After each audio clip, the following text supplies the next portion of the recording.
odd, and it could be a lively one today because Ross's building has a fire alarm problem going. Is there a fire, Ross? Only in my heart for you, Dan. Oh, thank you. I'm completely creeped out right now, by the way. This will be reported to HR. Yeah. Stop, drop, and roll. Yeah, that's right. I had about, 3 hours of sleep or so. Fire alarm at 1 a.m., fire alarm at 4 a.m., fire alarm at 6 a.m., fire alarm at 7 a.m. So that's the kind of stuff that happens to visiting teams at certain hotels but the night before they play a big game. Yeah, other pods are trying to throw you off their game. That's right. That's right. Yeah. We're doing too well in the rankings. Yeah. We gotta sabotage them. It's that damn ESPN, the game day Thamel in Reese Davis pod. Is that what they're doing? They've gotten into the building, Dan. They're in the house. Ari and Andy could be, Bruce and Stu. Who knows? They're all scared. They're all running scared, trying to get us. Yeah. Well, okay. So Ross may dip in and out. We may have loud noises. All sorts of things could happen. Buckle up, folks. Buckle up. And I just start with this. I think we all agree, gentlemen, that college football's, it's an alpha dog sport, right? Type A coaches, big, strong, fast athletes, aggressive administrators, hell-bent on competition. And they could be making good money just working in something else. But no, they want to eke out every last advantage. The stadiums are the size of small planets. Opulence everywhere. There's flags, battle flags, fight songs like there's an actual war going on. How dare you scuff our midfield logo? There's statues outside of the great generals of the past victories. Bryant, Saban, Eisenhower. Literal General Neyland. General Neyland. There's literally General Neyland. Yeah. Boosters. I mean, they just get into swinging checkbook contests with themselves and the other guy down the office. So given all of this aggressiveness that I think we all like, why the hell is this sport so dramatic? Why does it descend into backbiting and insults and side eyes and passive aggressiveness and outright insults over nothing, perceived slights, potential rankings? It would make a 7th grade girl friend group that is on the verge of splintering gasp in horror. This week, we had some fake rankings come out, as they always do. And yeah, they're real rankings, but they're fake. It doesn't matter. It's judging a cake baking contest in the middle of the bake. Looks moist. Well, no kidding. It ain't done. Everyone went nuts. Tennessee is ready to invade Indiana. Like Kentucky, thank God we got a buffer in between these two places. Need to strengthen those borders there. The Vols are calling the Hoosiers every name in the book. They are worried about this. Indiana, meanwhile, is angry at an Alabama senator, Tommy Tuberville, for claiming they bought a team. Which, from JMU. While we will not dispute Tommy Tuberville's potential, possible, alleged expertise on the subject matter of buying a team. Yeah. But where the hell was this purchased? The Sun Belt and Mac aisle at the Bloomington Dollar General? Like what? Yeah, purchased with nickels, right? Come on. The conferences are so overexpanded. The schedules are a mess. The ultimate insult in this sport. Paul, they ain't played nobody. Works for like 11 schools in the top 12. Texas is a bunch of sorcerers. They're wizards. They're magicians. They get into the SEC and somehow mind trick the league into giving them a cake schedule. Other than that 15-point loss to Georgia, which they then made the committee forget about. Somehow, some way. Oregon clinched a spot in the Big Ten title game on Saturday, and nobody knew until Tuesday. That was tremendous. That's just, yeah. How do you know when your league is too big? When it takes you 3 days to figure out something that happened on Saturday. If a championship is won in the Oregon forest, but no one is there to see it fall. Joey Galloway went on ESPN and said Indiana should sit its star quarterback Curtis Rourke this Saturday against Ohio State in order to avoid injury and therefore not suffer the fate of Florida State a year ago. Oh, my goodness. Now, I think this was high-level trolling. Yeah. I tip my cap to Joey Galloway, his clever, snarky shot at last year's committee by basically saying losses don't matter, but injuries do. But everyone else took it as like he meant it. So maybe he did. I don't know. But I think Joey Galloway was very clever there. I thought that was great. Kirby Smart said the committee doesn't know ball like us coaches, even though the committee has 4 coaches on it. And then there's even more. I don't want to descend into the dark web of insults on Reddit threads and things like that. It's all and out to there. me, maybe I got it all wrong. I get it. It is better for business to scream and holler and doom scroll and fearmonger and you're dead. They're coming after you and your team. I look at these rankings heading into the penultimate weekend of college football. And while we should not have these rankings, I look at them and say, it's all going to be fine. Most of this stuff's all going to sort itself out. Yeah, Indiana hadn't played anybody, but they're about to. Yeah, Texas hasn't played. Well, they got to go to Texas A&M. We're going to have a Big 12 champ. We're going to have an ACC champ. We're going to have a Group of 5 champ. We're going to have Notre Dame.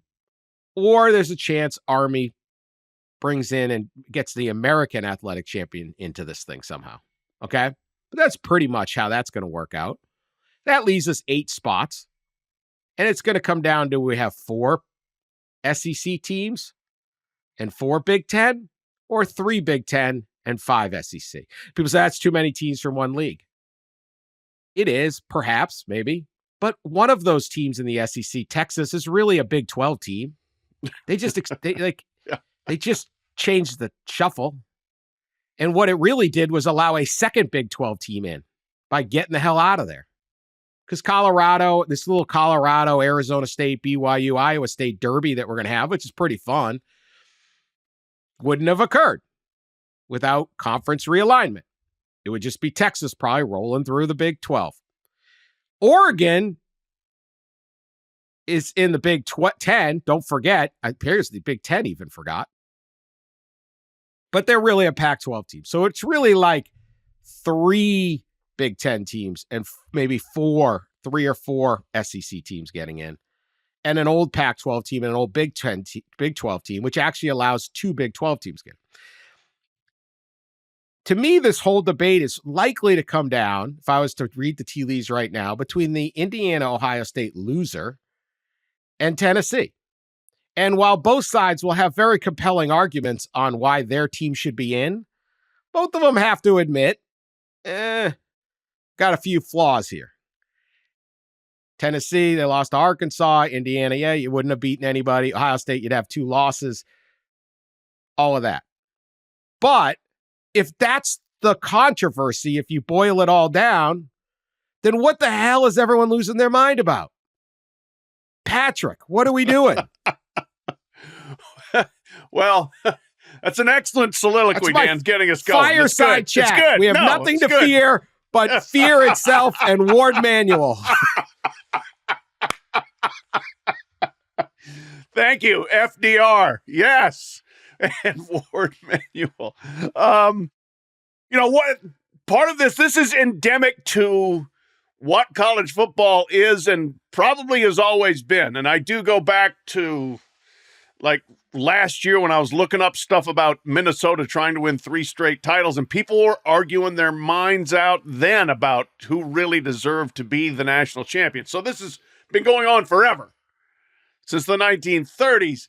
It's just, it comes naturally to people at this point, especially given the disparate schedules, and even now more disparate because of the conference realignment. As you said, yes, we could, if we had a Pac-12 champion, it would be Oregon. That would make things a little bit simpler, because then we'd have three other teams going forward in the Big Ten. We'd have Ohio State, Penn State, Indiana.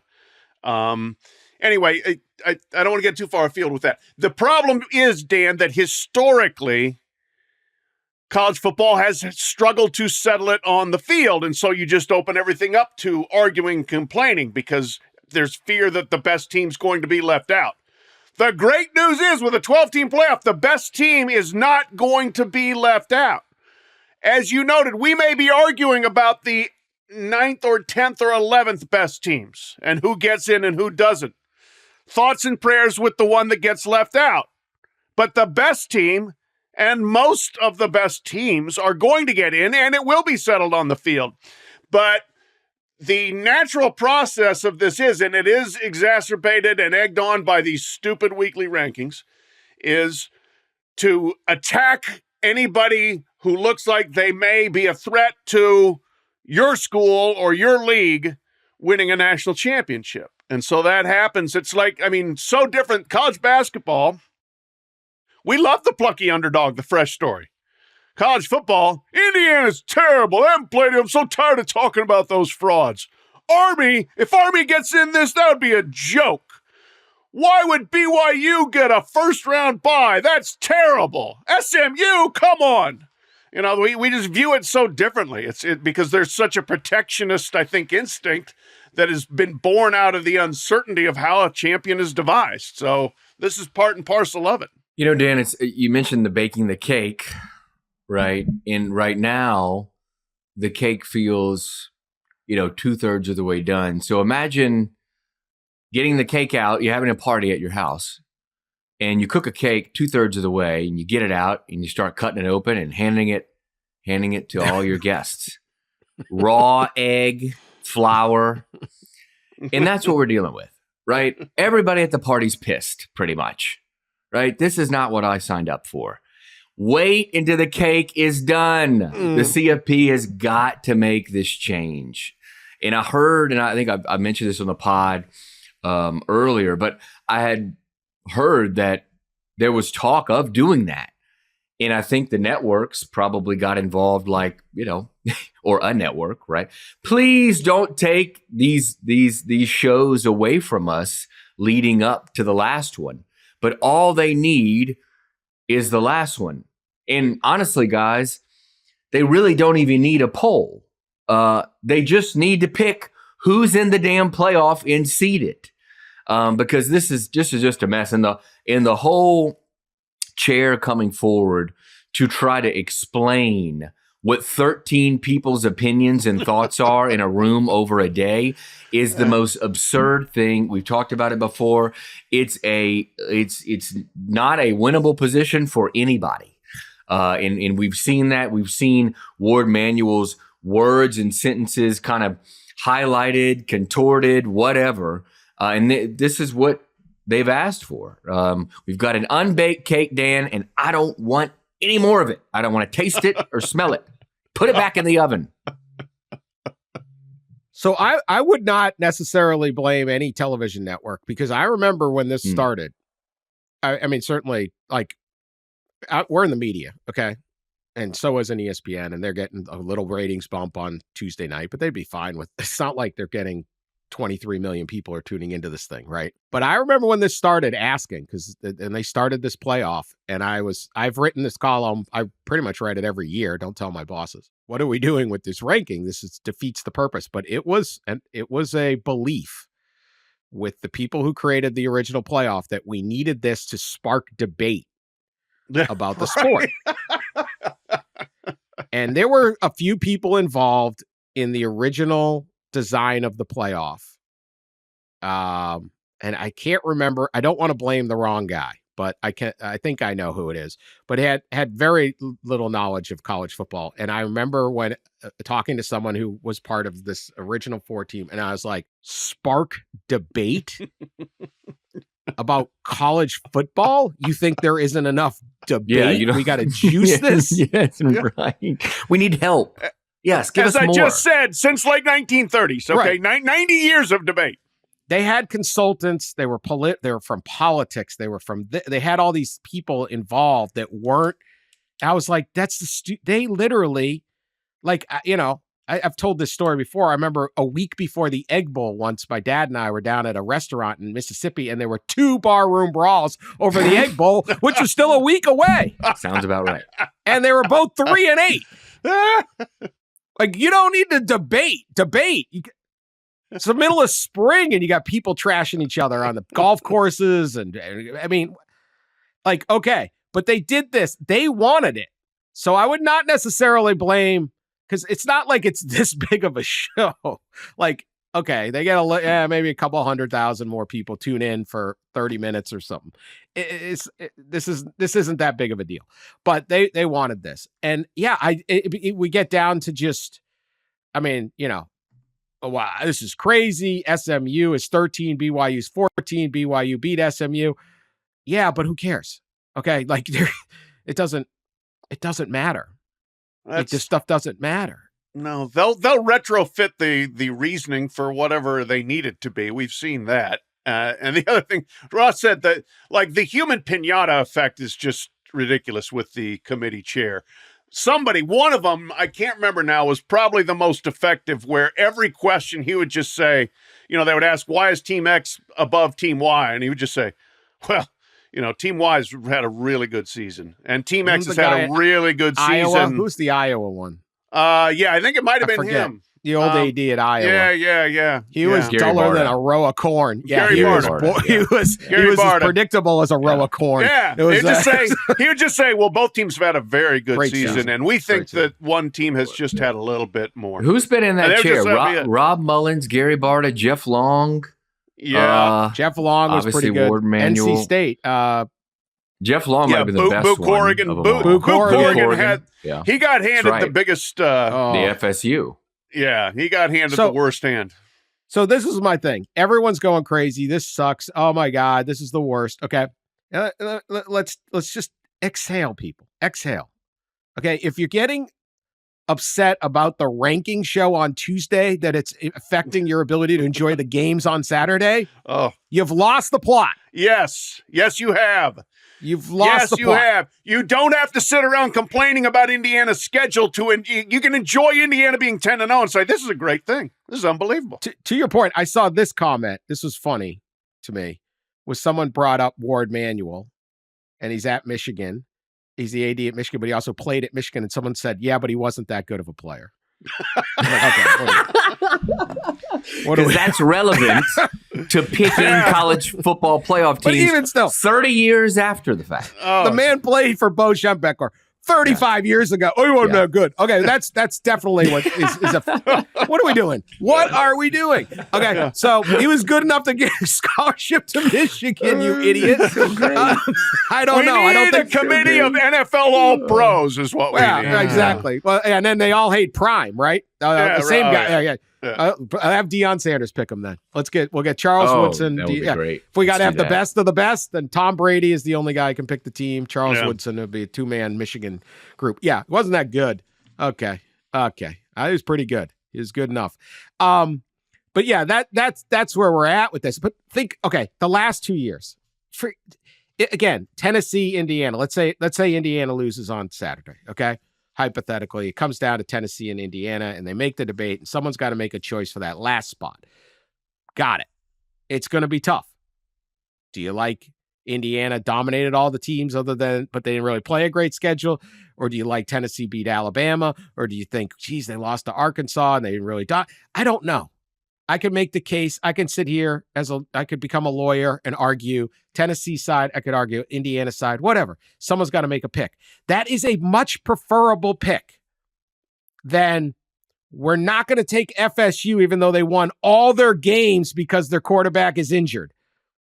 Or the year before, USC has to play a 13th game, but Ohio State doesn't. We think after 12 games, USC is better than Ohio State. But you know what? Ohio State, you chill, because you're not in the Big Ten title game. USC, you go play Utah, play an extra game to prove it again. Well, I'm already better after 12. So we're debating again, no offense to Indiana and Tennessee fans. I'm sure you believe passionately in your team, but you do admit there's a little something there. Like, okay, we probably shouldn't have lost Arkansas. Well, probably wish our schedule was better. Now, some of this is what you can do with it. A Tennessee scheduling is just a luck of the draw. Texas, you got screwed. Michigan didn't turn out that good. Same with Indiana. Michigan screwing everybody up. But that is preferable. And because of this playoff, this weekend would be nothing on a 4-team playoff. Dead weekend. Rake leaf weekend. Nothing is going on. Instead, we get at noon, Ohio State, Indiana. I guess that game would matter. I'm sorry. That game would matter. That would still matter because Indiana is it. But we have Ohio State, Indiana. Then at 3, that would be the only game. After that, we have a really fun Arizona State BYU game that would not matter to almost anybody otherwise. And then we end with Army and Notre Dame. And Colorado plays at the same time as BYU. I mean, those Colorado plays. The Big 12 has 2 monster games at 3:30. Right. So they are giving us, other than the Indiana-Ohio State game, which would be a big game regardless, they are giving us all these other games. You're missing the plot. You've lost the way. Relax. It'll work out. And who knows? There's going to be some upsets, and all of a sudden, hey, Minnesota beats Penn State, and the whole thing changes, shuffles the deck.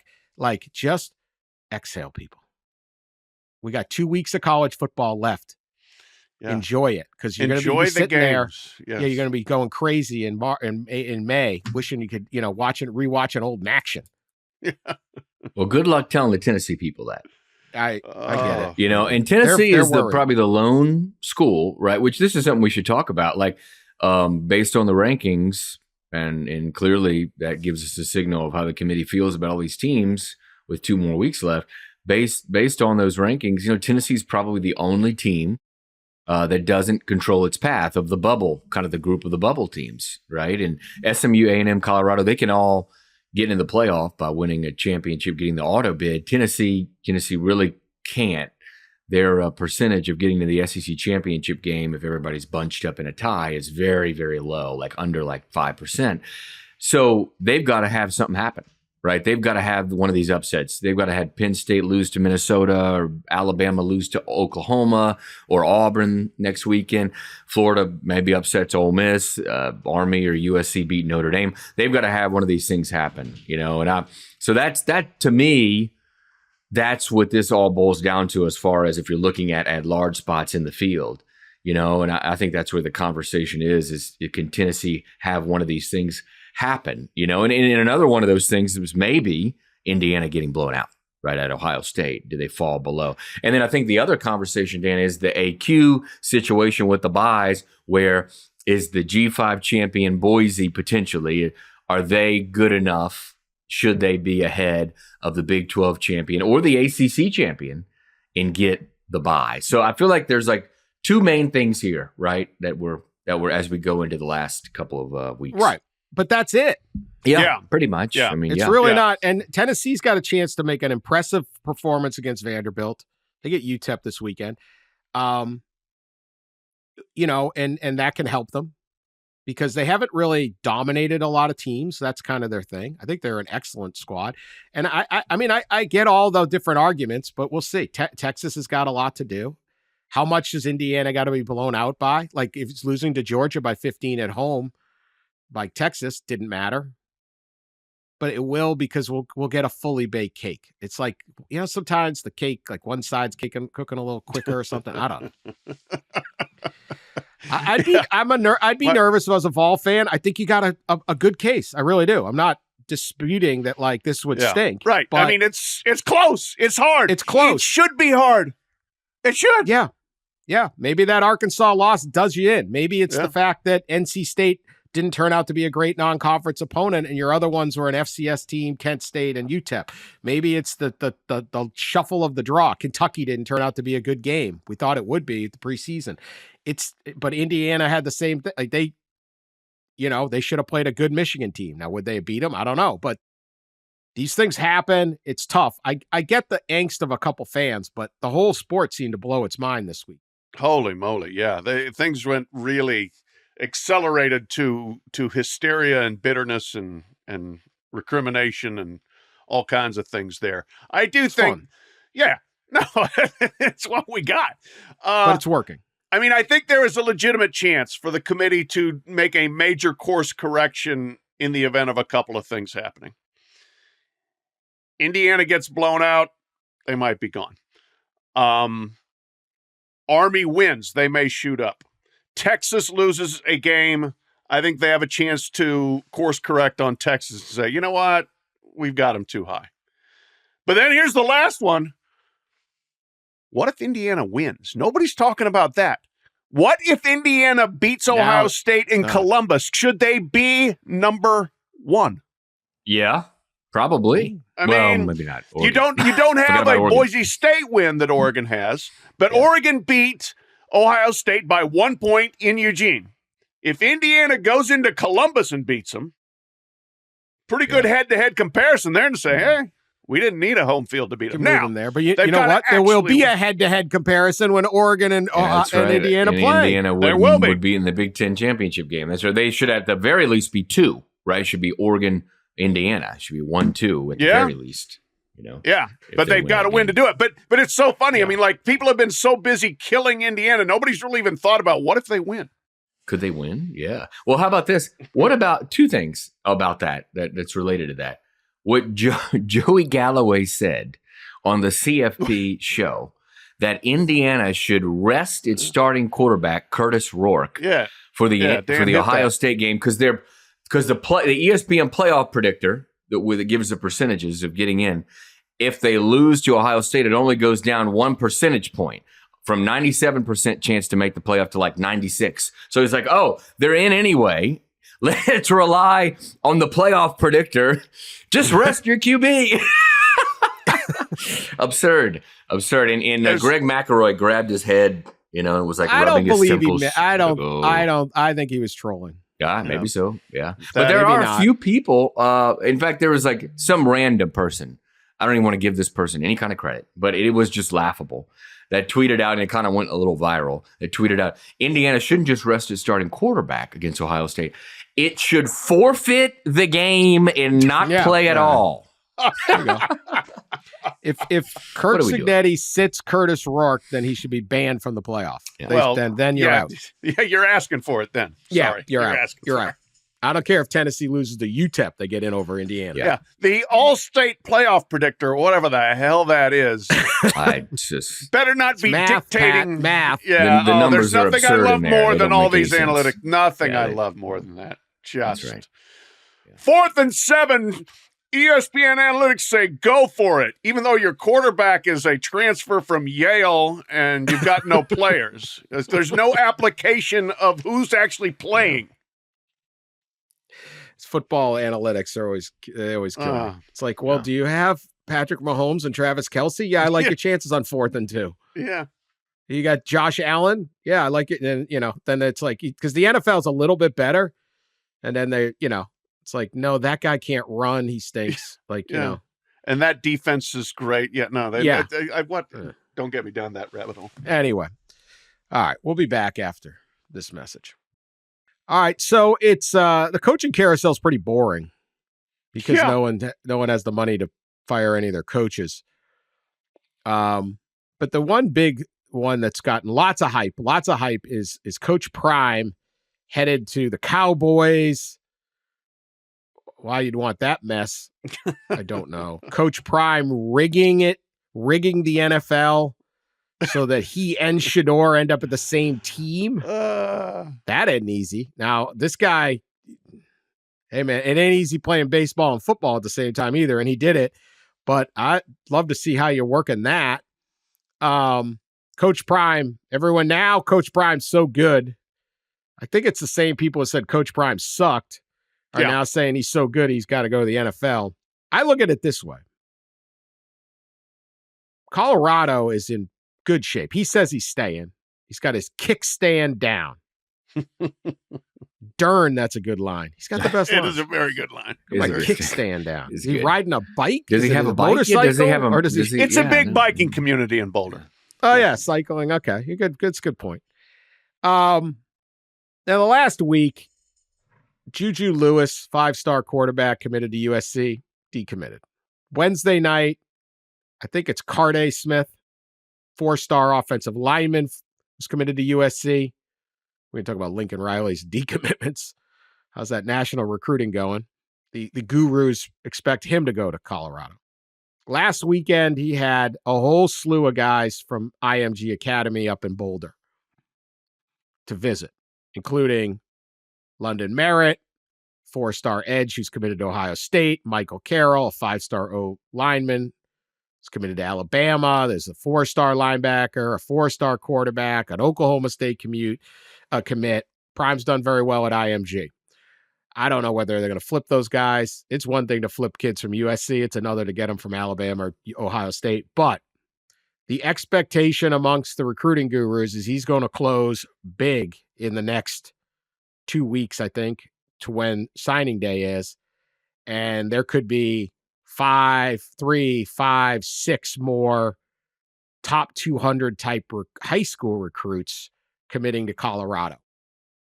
And that would push his recruiting class into the mid-teens. And then he's got proof of concept now, and it gets rolling. So I say that doesn't seem like a guy who's heading to the NFL. Now, other people properly pointed out that like Brian Kelly was once in the middle of a home visit with a kid for Notre Dame and took a call and then got in the car and headed to LSU. And the aforementioned Senator Tuberville once was Pine at box. a table. Pine box. I'm not leaving Ole Miss unless I'm in a pine box. And then the great Texas Tech recruiting story where he was at a dinner with a recruit and his family, said, I have to take this call, got the Cincinnati job, and never returned to the table. Like, who paid? Coach Tubbs needs some guardrails, though, on this crazy NIL transfer world. Yeah. Indiana is just a problem, man. What are we going to do with Indiana? Of all the things Indiana has accomplished this year, they are literally they've lost more games in FBS football than any other program. 731 of them. And of all the things all the first, having Washington politicians dub them as a reason for legislation, didn't see that one come. I could see beating Michigan a lot faster than that. But anyway, what do you think? I say Prime staying. I know that's risky to predict what a college football coach would do. But I say he's staying, and what he's putting together, he ain't going to have a quarterback as good as Shador. He's not going to have a player as good as Travis, but this is starting to look like what a team is supposed to look like, and his ability to get these guys in the Big 12 gives Colorado a huge leg up and a very nice situation. Pat? Yep, I'm with you. I agree that the conclusions you can draw based on his activities would indicate that he's building for a continued run at Colorado. If you're going out and you're getting high school guys, and we know they're going to get guys out of the portal, the indication is Prime's going to be where his feet are. As long as, coaches, as you noted, frequently lie, change their minds, obfuscate, whatever. So we'll see. But, yeah, why not stay there? Sure, if the Cowboys want you to be the coach, you've got to listen to that. But he's in a really good spot at a place that he likes, and they adore him, and he can do anything he wants. He can run that program exactly the way he wants, and he does not want to run it in a conformist, traditional way. And Colorado's like, fine, sure, do your deal. And yes, you can win your league. You got to hope that Tony Petitti and Greg Sankey don't come along and say, you know what, there's no more automatic bids for the top conferences. But as long as that doesn't go away, it's a great time to be in the Big 12.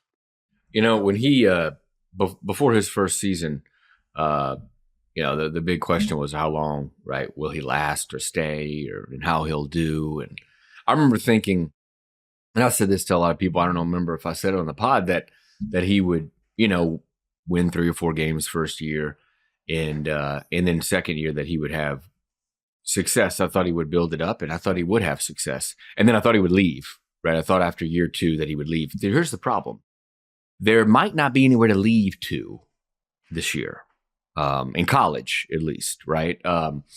I've set my over under on Power 4 conference head jobs changing at like 3.5. I mean, that's what it feels like. And those are probably not necessarily firings, maybe 1 or 2, but retirements or some other things off the field stuff, what ends up happening NFL. But it could be like a historically low year. So I don't know where he goes in college. Now the thought is, and I've seen it reported, right, scuttle about the NFL, right, him going to the NFL, and Dan kind of has mentioned that, like, we're going wherever his sons get picked to. Now that I could see, that would make a lot of sense. I don't know that any franchise would hire him as head coach, but if he wants to stay with his guy, his boy, which I think any dad would, you could see maybe something like that happening. But in college, I don't know that there's a job out there for him to go to. I think a lot of dads, by the time the kid's about 22, 23, have had it. Yeah, right. You go spread your wings, son. Pat's an empty nester. Yeah. He knows a little better than me, but I think I've had enough. I don't know. I don't know. But I'm saying this, Colorado. Look, Florida State's one thing. I wrote a column a year or so ago saying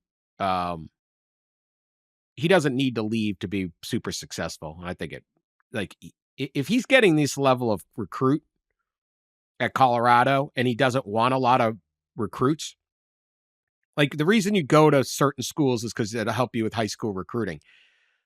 If he doesn't really care about high school recruiting, then staying at, there is a path through the Big 12. Why walk into the SEC nest, or why go to like Florida? Obviously, Florida State is historically a far more successful program than Colorado, and the proximity to talent and all of those things. But I don't know. Like if he's sitting there saying, "Look, I'm going to get 4 guys out of IMG anyway, and I'm going to get this kid, and I'm going to get this kid." I mean, I think, as I said, I think if he targets 5-star, 4 top 200 players, he's going to get his share. I mean, you're not lacking for exposure. They're on national television every single week. Everybody talks about them. They have the biggest social media program going. They've got documentaries. They've got everything. His most valuable son is the one that runs all the, Shador's the most valuable shot, but it's pretty close. Like it's a pretty good situation. All right. Other jobs that, more, Pat? Go ahead. Yeah, just real quick. I wanted to add that the concept of him like following his son to the NFL is pretty wild. I can see the point, but I think fans will kill him. Yeah, the fans absolutely will kill him. And real quick, Charles Robinson for Yahoo, great writer, great reporter, had something, I think it was the last week or the week before, saying this NFL draft eligible class is bad for quarterbacks. And one of the things he said about Shador, he said, he's probably near his ceiling. But the other thing he said is schools don't want to have his dad with the big megaphone second guessing them. To which I would say, you're an NFL franchise and you're going to worry about what his dad is saying about his son? No. If you think he's good enough to draft, you draft him without worrying about dad mouthing off about, he needs to play more. Come on. Don't be that big a snowflake. Come on. Anyway, yeah, the NFL fan will turn on the play. A quarterback. Yeah, they hate their quarterback and they hate their coach. It's the opposite of college football. Yeah, they don't defend either, and so you bring them both in, and Shador's struggling like most quarterbacks get to the NFL. They don't really do that well, which is why half the teams need a quarterback. That's a nightmare. And you're your dad's the coach. Oh my God, Shador doesn't need that. No. He's a good player. But yeah, it is not a good draft class. Last year was epic. This year, not. Shador's right now, I think he's the number one prospect at the quarterback position. All right, Florida Atlantic opened, and good times. We had a report that Ray Lewis was being considered or as a candidate.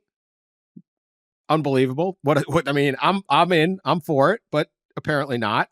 But Ray, best press conferences ever, Ray Lewis.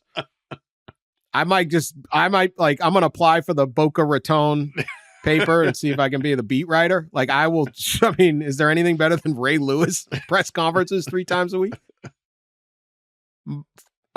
Former Miami booster Nevin Shapiro went on Instagram and declared himself a candidate.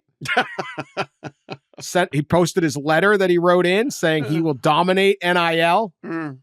Nevin image and likeness. Yeah. And they'll get every recruit.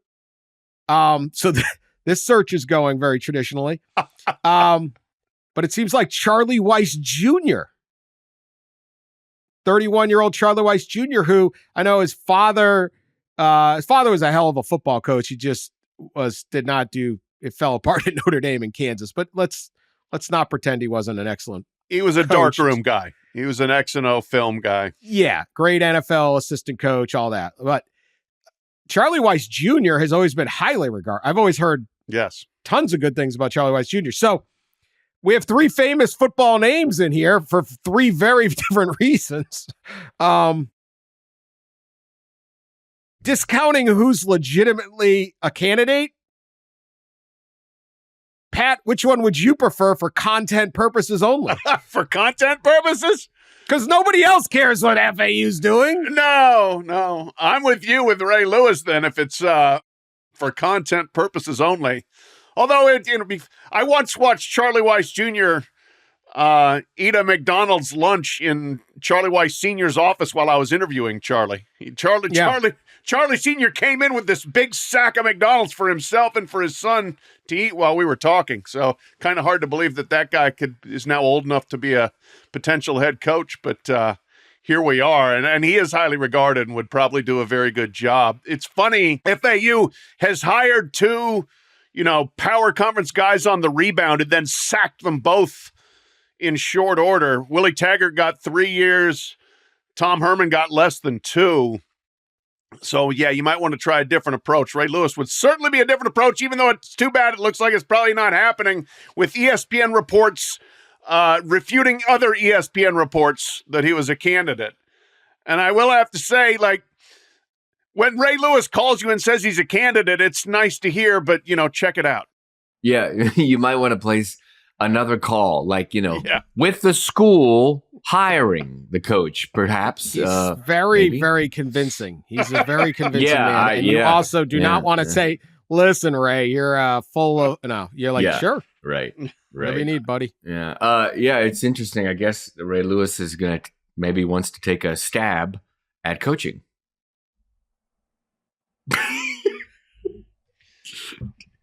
Oh man! Leave that one there.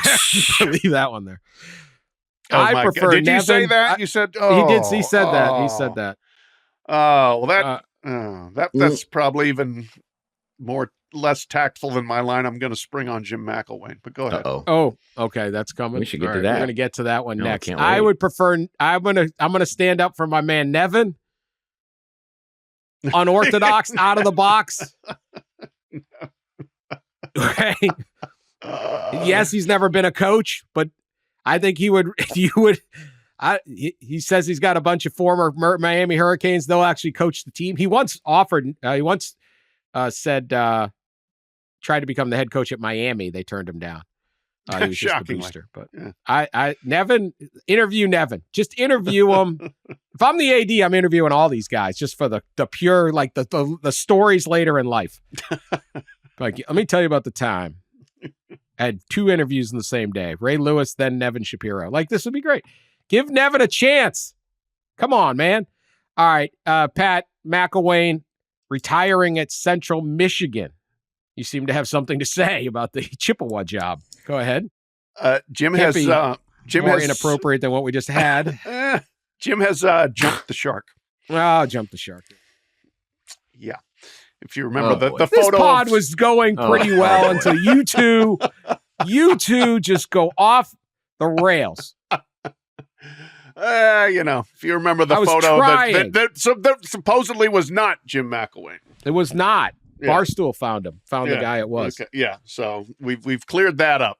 What we haven't McElwain cleared up. did not lay naked next to a shark on a on boat. top of the Florida. shark. On top of okay. Remember how prickly he was about that at SEC Media Days? Oh, yeah, that was he the did problem. not appreciate that. Yeah. He doth protest too much. That's what gave fuel. I mean, of course it wasn't him, I guess. I mean, just what? That was one of the great, stupidest stories of all time. Ridiculous really internet is. stories ever. The Florida coach get naked with I don't know, Dan. These coaches do some crazy, But they think we need a ranking show to get people fired up. No, that's right. That's right. That's right. Have you ever watched There's this not enough sport? talk. Yeah, there's not enough talk. There's not enough lunacy. Not It's like making the prisoners crazy by starving them. Of course, they're already prisoners. They're all crapped. Already. They're trapped. I mean, don't do this to us, committee. Oh, Lord. All right, and who do you want for that job, Pat? I think I know where this is headed. The other, I guess, if we've solved the shark situation, we have not necessarily solved the involvement by anyone at Central Michigan with their sideline guest from last year. Alleged. Yeah, whoever that might have been. Content Stallions. Yeah, we still haven't gotten to the bottom of that one. Hire him. Active NCAA investigation.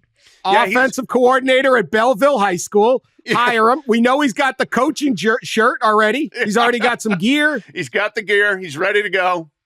Plug him in. If we could get Nevin Shapiro and Connor Stallions as head coaches next year, I would just. Hey, just tell me one thing, Dan, since you're up there. Yeah. So Belleville or whatever, the brought in Content Stallions, like he doesn't have the ear of Bryce Underwood, does he? Do we know? Well, I do not know. The Underwoods are a very smart family. Good. Then that means they should be running at top speed away from Content Stallions. This is a Navy captain. Thank you for your service. Yeah. He's a psychopath fanboy. Yeah, he's just a aggressive scout. I mean, no, I don't believe that you can just throw a new offensive coordinator. They lost too. They've already lost. Okay. They're out of the playoffs. So he spends 3 weeks around the guy. He's not going to. Let me put it this way. If Connor Stallions could become the offensive coordinator for 3 weeks and flip a kid from the number one recruit in the country, then Central Michigan should hire him in 2 seconds. Well, yes, then people because really this is the most persuasive individual. I mean, this is. I just can't. I can't imagine. If was a lot of people just going crazy on that. If you have the number one recruit in the country, why would you possibly get involved with him? Well, he was just calling the plays, right? Yeah, the family's not sitting there going, geez, I haven't thought of what to do. Let's ask this new guy. That's why I'm asking. That's not how it goes. No, I do not believe that. That's my sources. Okay. It's a good family. They don't need anybody. It's not like the old days. They're sitting there taking calls. I'm sure they have an agent. Right. They're sitting there, got 10 million here, 8 million here. How much you got? I mean, they're not being like, they got the world at their feet. It's a great situation. All right, we got to pick some games, but I have this one story I got to get to. Okay, Penn State, big doings out at State College this week, and the students at Penn State are great. They're known for that big fundraiser they do, Thon. They raise gazillions of dollars every year. Enthusiastic fans, great stuff. Penn State kids are great. And I got this story here from the Center Daily Times in State College. Close to 100 students paid their respects downtown State College Sunday evening with a candlelight vigil after they found out that their beloved McDonald's was sold and closed. the McDonald's near campus is closing, and the hundreds of students held a candlelight vigil. Now, we last saw this when the people in West Virginia held a candlelight vigil for their Buffalo Wild Wings, if you recall. Yeah. Was it that or a Hooters? I can't remember. Oh, it was a Hooters. Oh, No, it was a Hooters. That's right. Even better. Yeah. The spot 444 East College Ave State College will be a new mixed-use high-rise. Students broke out into chants about Big Macs. They sang Amazing Grace. Chants about Big Macs. I want to hear these. Yeah, I don't know what the... and they many times they sang the I'm Loving It jingle, which I believe Pusha T created. Oh, didn't get paid an appropriate amount, the rapper Pusha T, and then he did the Filet-O-Fish diss track, which we played. So there's a lot of levels here for us. In between speeches by prominent McDonald's fans, there was even a brief F your high-rise chant. And there was candles swaying back and forth. It was great. And then it was all very sad. And then one of the speakers pointed out that the new high-rise will include on the first floor a new McDonald's. Did they not know that? No, they didn't know. Oh, man. Oh, my God. As one speaker said, today we lose, but tomorrow we rejoice. There's a new McDonald's coming. Oh, my God. This was my thing, because I'm like, how do you not have a McDonald's at Penn State? Like, I'll go there and I'll get rid of you two clowns and dump this podcast and open the McDonald's. But props to the Penn State students for properly mourning the loss of the McDonald's. Absolutely. You know what? The campus kids love a good, reason to rally, protest, display some emotion, some disagreement, whatever the case may be, exercise your rights of free speech. Oh, but then maybe you didn't do enough research to find out there's still going to be a McDonald's on that exact same spot. Oh, well, put out your candles and go back to class, kids. Best candlelight vigil. Anyway, we'll be back with Race for the Case. All right, Race for the Case. Oh, let's look at the standings. Dan, 39, 32, and 1. 39 victories for me. Joe's got 37. Pat, 36. Ross, 34, 36, and 2. You're under 500. Style in, buddy. Let's lock in. I'm only 5 back, though. All right. And I guess I had a bad week last week. Hang it in. Yeah, bro. Pat, actually, most of you guys didn't have a very good week. I was the only one who had a good week. So that's why I'm back. Wait a minute. I went 4 and 2. Well, you went 4 and 2. I went 4 and 2. I think Pat was. Hold on. 2 and 4. Wait, let me. So we had the same record. Yeah. We had the same record. But you were the only one. Hold on a second. I'm being accused of a lot of things here. Hold on. Tennessee. 1 second. I'm on the side of Tennessee fans. Then I'm going to be like a Tennessee fan. You'll give us no respect. I beat Alabama. You went 3 and 3. I went 4 and 2. Pat went 2 and 4, and I went and Ross went 2 and 4. There it is. I ain't go no 3 and 3. I ain't go 3 and 3. 4 and 2. By the way, I got an anonymous tip from a random DMer saying that Dan's record is incorrect, that he has one win more than he should. Might need a recount. Might need a recount. This is garbage. Unreliable. No need for a recount. My integrity is being called into question here. Stop the steal. I need to know who this person is. We need a forensic audit. Do not question Joe's math skills. He attended the University of Rhode Island. We're bringing in Deloitte. We're bringing in Deloitte for an audit. Forget this. I think it's fine. Right. I think I have 40. I have 40 wins, not 39. I'm careful. I'll go back and check if we really have to. I can. Oh, I think we might really have to. Well, let's not jump to anything. So butterfly ballot.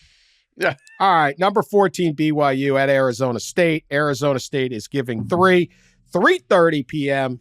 ET on ESPN. Pat Forde. Yeah, good game. Fun game. The storylines are incredible there. Really looking forward to that one, especially, as I said, the two Big 12 games happening at the same time that could go a long way toward deciding who's playing in Arlington, the championship. I think we've a little bit maybe prematurely buried BYU. They have had a good season. Yes, they got lucky a couple of times, but I think Arizona State getting points here. Arizona State keeps winning, but they haven't been dominating necessarily. I'm going to take BYU in the points and see if the Cougars turn things back around. I'm going to take Arizona State. At home, Cam Scatterbo, Sam Levitt, quarterback. They've been playing really well, kind of on a roll here. Kenny Dillingham has them playing well, and we've seen BYU obviously skate by a few times. Couldn't do it last week, finally lost against Kansas. And I think when the floodgates open sort of in that situation, they open. And I think that Arizona State wins, and we get maybe a Sun Devils against a Buffalo's Big 12 championship game. I'm behind that as well. I think that this Arizona State team has been so undercovered. Not on this show. We've talked about them a ton because they have been fantastic. Cam Scatterbo, one of the best running backs in the country that does not get enough love. The way that we saw Kansas, they didn't do anything ridiculous in terms of rushing production, but the way that they were able to convert and have some successful rushing plays to help them win that game, I think that translates to the way that Arizona State is going to be able to run the ball consistently on BYU. I think a lot of their defensive stats have been propped up by them playing a lot of mid-tier Big 12 teams, and they certainly have had some good wins this year, but their numbers seem to be a bit inflated. So I'm taking Arizona State to cover and win. Arizona State has done me well all season. I am not walking away from them. They are playing great football, and I take the Sun Devils. Lone Coug, baby, bring it. Yep, you got it. 19 Notre Dame. No, they're not 19. 8. Joke. Yeah, that's my fault. Ignore me. Sorry. Hammer 8 Notre Dame. Something. My math skills are terrible. Jesus. Yeah, maybe. Okay. Deloitte is coming. Deloitte's coming. Oh my God, I'm gonna get yelled at. Deloitte 8 or whatever. Notre Dame, whatever they're ranked, given 14.5 versus Army at Yankee Stadium, 7 p.m. on NBC. If this game is close, I predict over 10 million people will be watching the second half if this game is close. Nobody is an Army fan except everybody. Yeah. Like, it's real quick to be like, I'm rooting for Army, man. We're paying for it. We're paying for it. That's right. A lot of people rooting for the United States Military Academy out of West Point, not only because they're the United States Military Academy and everybody's nice and patriotic, but we just talked about the CFP earlier, right? And a loss to Army. We have losses to Army in Northern Illinois, right? For Notre Dame, you are out. And that opens the door for another at-large team, potentially Army, who knows, to get in. I think this is close. I think 14.5 is too big of a spread for a team in Army that kind of hogs the ball, keeps it, possessions are low. I still think Notre Dame wins, but ekes it out, Dan. I love the Army story. I've written a whole bunch about them. I would be happy to see them win. I'd be less happy to see them cover because I don't think they're going to win. I'm afraid this may get away from them. I think the explosive play differential may be something that comes back on them. Is they can sustain drives, but against Notre Dame's defense, that's tough to do. And eventually, you're punting the ball, and then Notre Dame's taking it with a 40-yard play, a 30-yard play, the kind of things that they hit Navy with.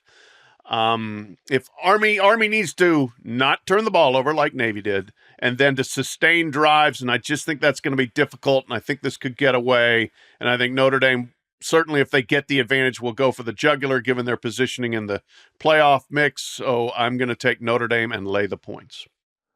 One thing that Marcus Freeman had been criticized for a lot at the beginning of his time at Notre Dame was this inability to get up for and get locked in for these games against opponents that they should beat. And since that NIU loss, they have blown through their schedule. They have dominated every single opponent, understandably not a lot of challenging matchups, but they have understood the assignment that they can't leave any doubt. And I see this as another opportunity where, yes, you're going up against an Army team that has been very tough to beat on their G5 schedule, But Notre Dame has to, like you just talked about, Pat. They have to come out and win this thing confidently. I think that they've got the energy. I think that they can cover that 14.5. I just checked. I did go 3-3 last week.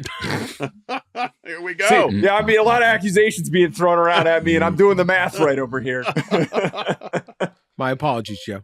Thank you. I had USC -9, -9, whatever. -9. So I wrote down 4-2, and then I went and checked. I was like, wait a minute, and that was the one that. Anytime I get 4-2, don't check.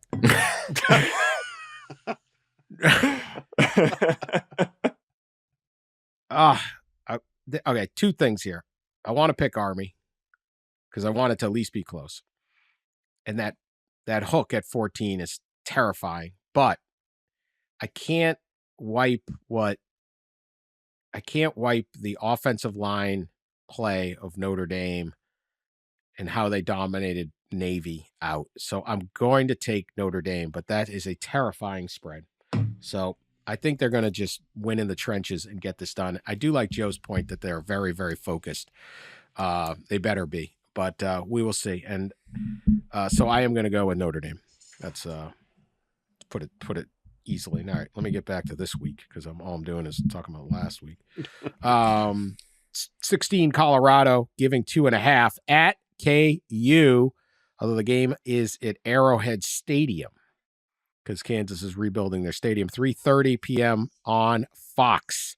Kansas has been playing like we thought they would play all year. They have not been good, but they're a little like Florida. They got a bad record that all of a sudden you're like, maybe there's something here. So not going to be easy for the Buffaloes. Pat, or who do we go? Yeah, Pat to Pat. Yeah, I agree. Scary spot for Colorado. You know, you've gotten this close to making your conference championship and having a playoff shot. But Kansas is a dangerous team with a really dynamic quarterback in Jalen Daniels and the ability to score. I'm taking Colorado. I'm riding with the Buffs. I think they have a superior talent. Their skill position talent is sick. Shedeur is great.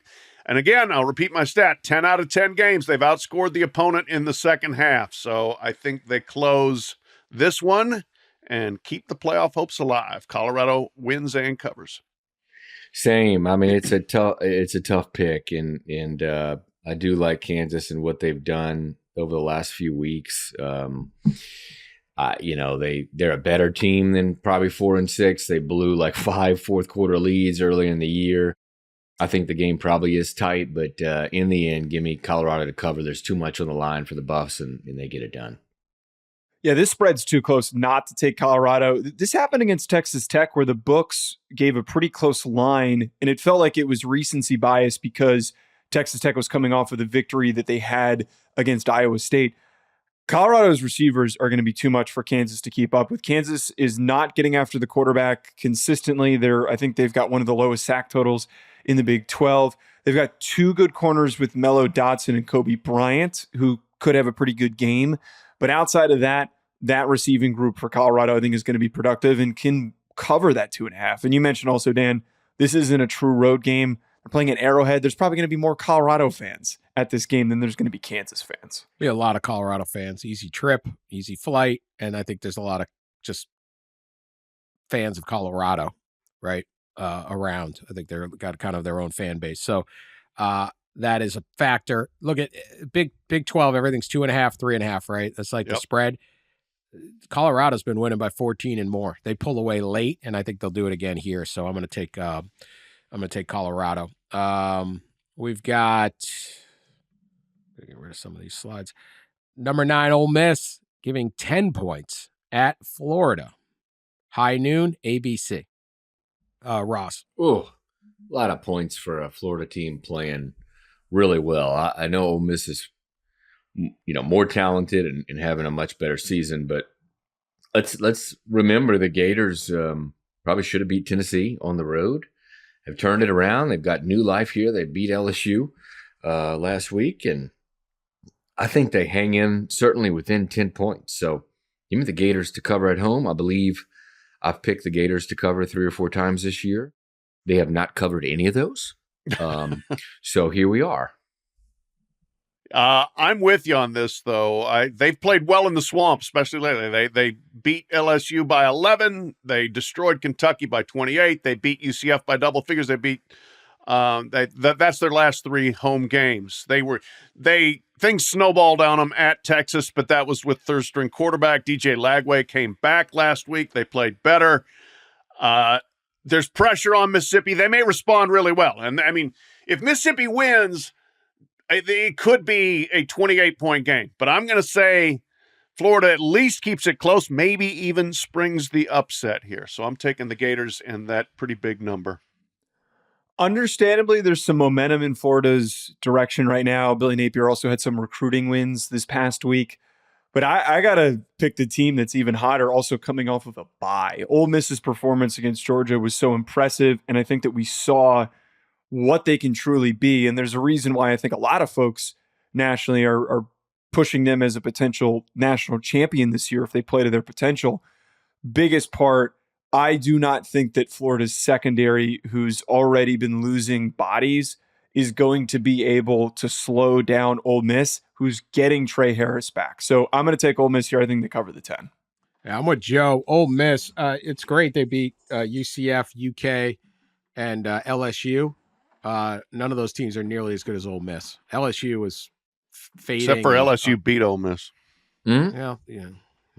Ah! So didn't Kentucky. I know. True. I know.